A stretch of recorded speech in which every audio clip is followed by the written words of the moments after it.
صل على سيدنا ومولانا محمد وعلى سيدنا علي وسيدتنا فاطمة وسيدتنا زينب وسيدنا حسن وسيدنا حسين. اعوذ باللہ من الشیطان الرجیم. بسم اللہ الرحمن الرحیم. الحمد للہ رب العالمین والصلاة والسلام علی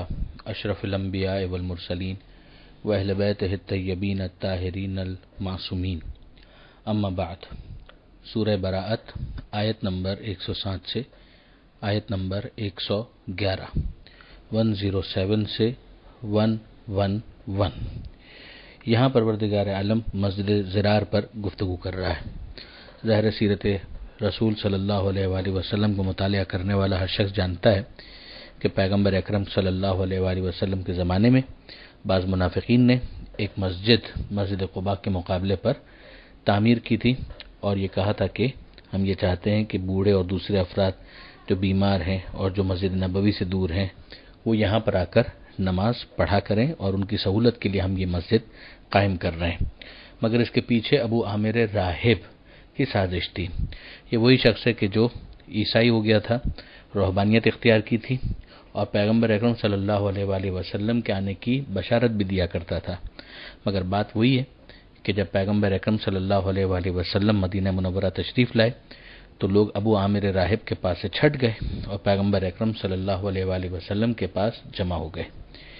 بعد میں ابو عامر راہب نے اپنے اس دنیاوی اسٹیٹس کی کمی کو بہت زیادہ فیل کیا اور پھر اس کے بعد مختلف سازشوں میں مصروف ہو گیا.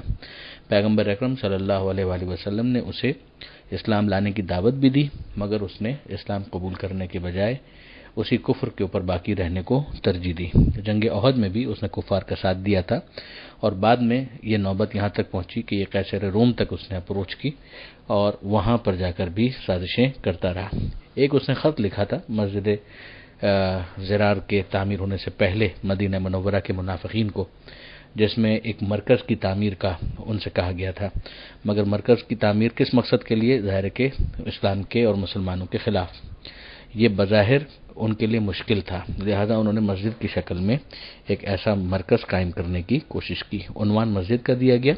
لیکن اس کا پرپس وہ کچھ تھا جو یہاں پر بیان ہو رہا ہے.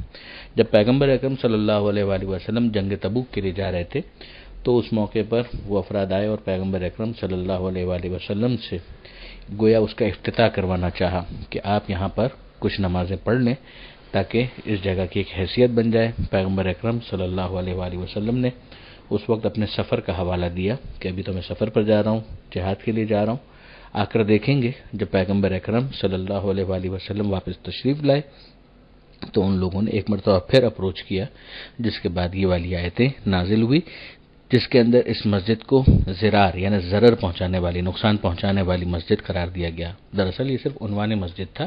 ورنہ تو یہ بتخانہ تھا، منافقوں کی ایک کمی گاہ تھی کہ جس کو وہ مسلمانوں اور اسلام کے خلاف استعمال کرنا چاہتے تھے. لہذا ہم دیکھتے ہیں کہ یہاں پر 3 عنوانات بیان ہوئے ہیں، ضرارن و کفرن و تفریقن، کہ یہ ضرر پہنچانے والی تھی، کفر کا مرکز تھی اور مومنین کے درمیان تفریق ڈالنے کے لیے بنائی گئی تھی. اور پھر چوتھی چیز وہ ارسادن، کہ یہ ایک کمی گاہ تھی موقع دینے کے لیے ان لوگوں کے لیے کہ جو اللہ اور رسول سے جہاد کر رہے، لڑ رہے ہیں، ان سے لڑ رہے ہیں اور دشمنی کر رہے ہیں اور مقابلہ کرنا چاہتے ہیں. ارشاد ہوتا ہے والذین اتخذوا مسجدا ضرارا، اور وہ بھی ہیں جنہوں نے مسجد بنائی ضرر رسانی کے لیے، وکفرا، کفر کے لیے، وہ تفریقا بین المؤمنین، اور تفرقہ پیدا کرنے کے لیے مومنین میں، وارسادا لمن حارب اللہ ورسولہ من قبل، اور جنہوں نے اس کے پہلے اللہ اور اس کے پیغمبر سے جنگ کی ہے ان کے لیے ایک کمی گاہ کے طور پر انہوں نے بنائی ہے. وَلَيَحْلِفُنَّ، اور یہ لوگ قسم کھائیں گے کہ ہمارا کوئی مقصد نہیں ہے، ان اردنا الا الحسنى، ہمارا ارادہ تو صرف اور صرف بھلائی کا ارادہ ہے. واللہ یشہد انہم لکاذبون، اور اللہ گواہی دیتا ہے کہ یہ لوگ جھوٹ بول رہے ہیں. لا تقم فیہ ابدا، ہرگز ہرگز آپ اس میں قیام نہ کریں، یعنی آپ اس میں عبادت نہ کریں، نماز نہ پڑھیں۔ یہیں سے ہمیں سمجھ میں آتا ہے کہ صرف مسجد کا نام دینے سے کوئی اگر دھوکہ دینے کی کوشش کرے تو اس کے دھوکے میں نہیں آنا چاہیے۔ صرف اسلام کا نام اگر کوئی نعرے کے طور پر بلند کر دے تو اس کے ٹریپ میں نہیں آنا چاہیے، بلکہ کچھ جانچنے کی ضرورت ہے۔ بے شک اگر یہ ثابت ہو جائے کہ ان کے ارادے برے نہیں ہیں تو پھر فیس ویلیو کے اوپر ہی ان کو لیا جائے گا، لیکن کوئی ابتدائی انویسٹیگیشن ایسی ضرور ہونی چاہیے کہ جس سے پتہ چلا جا سکے کہ ارادے کیا ہیں، بیک گراؤنڈ کیا ہے، ان کا پس منظر کیا ہے، ہسٹری کیا ہے، اس کو دیکھنا ضروری ہے۔ تو اب اس کے بعد یہ تو کہا گیا کہ اس میں تو آپ کو نہیں کھڑا ہونا، اور ساتھ ہی ساتھ پروردگار عالم نے پھر مسجد قباء اس کی تعریف کی، وہ جو پہلی مسجد بنائی گئی۔ خانہ کعبہ تو پہلے سے موجود تھا، مسجد الحرام، مگر مسجد نبوی سے پہلے بھی جو مسجد تعمیر کی گئی وہ مسجد قباء تھی، جو مدینے سے باہر تھی، اور مدینے کے اندر پھر مسجد نبوی تعمیر کی گئی۔ تو یہاں پروردگار عالم مسجد قباء اور وہاں کے رہنے والوں کی تعریف کر رہا ہے کہ لمسجد اسس علی التقوی من اول یوم، کہ وہ مسجد جس کی بنیاد تقوی پر ہے پہلے دن سے، احق کو ان تقوم فیہ، وہ اس بات کی زیادہ مستحق ہے کہ آپ اس میں کھڑے ہوں۔ پھر یہاں یہ بھی سمجھایا جا رہا ہے، ایک تو یہ کہ اس کی بنیاد بہت اچھی ہے، نیت بڑی خالص ہے، تقوی پر اس کو قائم کیا گیا ہے، اور پھر پروردگار عالم ان افراد کی بھی بات کرتا ہے کہ جو وہاں پر موجود ہیں، جس سے ہمیں سمجھ میں آتا ہے کہ مسجد کو آباد کرنے والوں کو کیسا ہونا چاہیے۔ فیہ رجالون، وہاں ایسے لوگ، ایسے مردان، ایسے مرد موجود ہیں، یحبون ان یتطہروا، کہ جو طہارت کو پسند کرتے ہیں، واللہ یحب المطہرین، اور اللہ پاک رہنے والوں کو دوست رکھتا ہے۔ یہ پاکیزگی بے شک قلبی پاکیزگی بھی ہو سکتی ہے، روحانی طہارت بھی ہو سکتی ہے، تزکیہ نفس بھی ہو سکتا ہے، مگر ایک چیز جس کا بعض روایتوں کے اندر خاص طور پر ذکر آیا ہے وہ ہے طہارت پسندی پانی کے ذریعے سے، یعنی جب واش رومز اور ٹوائلٹ کے لیے انسان جائے تو اس موقع پر وہ پانی کو استعمال کرے طہارت کے لیے، استنجا وغیرہ کے لیے، اور یہ بے شک موالیان اہل بیت علیہم السلام کی خاص طور پر امتیازی علامت ہے۔ پھر اس کے بعد پروردگار عالم نے ایک مرتبہ پھر کمپیئر کیا کہ افمن اسس بنیانہ علی تقوی، کیا وہ جو اپنی عمارت کی بنیاد رکھیں تقوی الہی پر، خوف الہی پر، و رضوان اور اللہ کی خوشنودی پر، خیر وہ بہتر ہیں امن اسس بنیانہ علی شفا جرف ہار، یا وہ بہتر ہے کہ جو ایک گڑھے کے کنارے اس کی بنیاد ہو جو دھنس جانے والا ہو، تو وہ خود بھی اس کے ساتھ دھس جائے آتش جہنم میں، فنہار بھی فی نار جہنم، یعنی ایک تقوی ہے جو بنیاد کے اندر موجود ہے، رضائے پروردگار ہے، تو اس کے اندر مضبوطی ہے،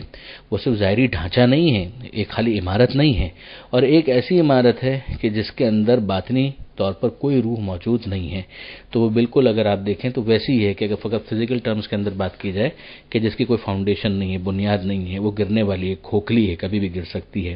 تو جس طریقے سے ظاہری طور پر وہ اسٹرکچر ٹھہرنے والا نہیں ہوتا ہے تو اس کی کوئی بیس نہیں ہوتی، اسی طریقے سے اگر مسجد کا معاملہ ہے یا امام بارگاہ یا حسینیہ کا معاملہ ہے تو پھر تو اس کے اندر بھی ایک روحانی بنیاد بھی ہونی چاہیے، فزیکل بنیاد کے علاوہ، جو میٹیریلسٹک ہوتی ہے بات اس سے ہٹ کر۔ پھر پروردگار فرماتا ہے کہ واللہ لا یہدی القوم الظالمین، کہ اللہ ظالم لوگوں کو ہدایت نہیں دیتا، منزل مقصود تک نہیں پہنچایا کرتا۔ بارہا یہ بات آئی کہ ظلم پہلے ہوتا ہے اور اللہ کی طرف سے توفیق بعد میں سلب ہو جاتی ہے کہ پھر ان سے ہدایت دور ہو جاتی ہے،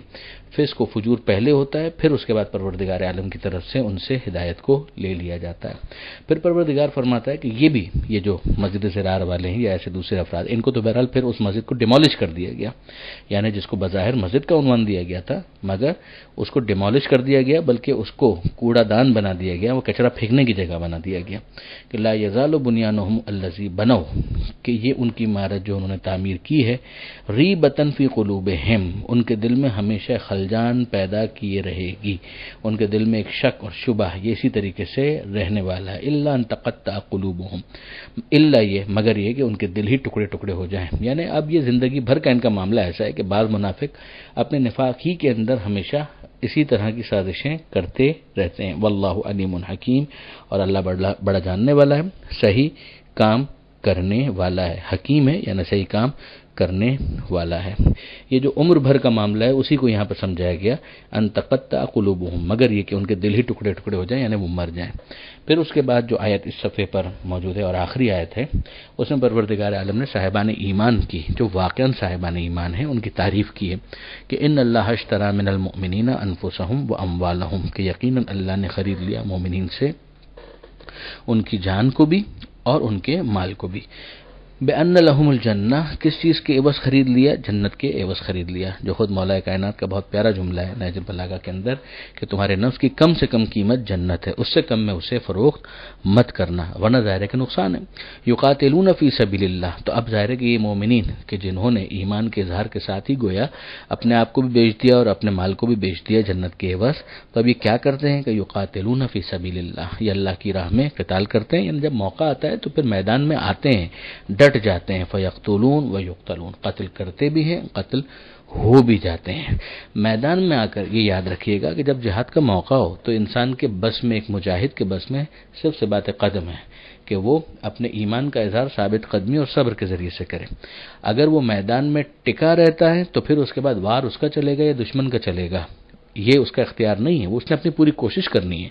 مگر ہو سکتا ہے کہ وہ غالب آ جائے، ہو سکتا ہے کہ وہ مغلوب ہو جائے، مگر اس کے لیے یہ ون ون سچویشن ہے. وہ ہر صورت میں کامیاب ہے، وہ ہر صورت میں فتح مند ہے. چاہے وہ غازی بن کر لوٹے، چاہے وہ شہید ہو جائے، دونوں صورتوں میں وہ کامیاب ہے، ناکامی کا کوئی امکان نہیں ہے.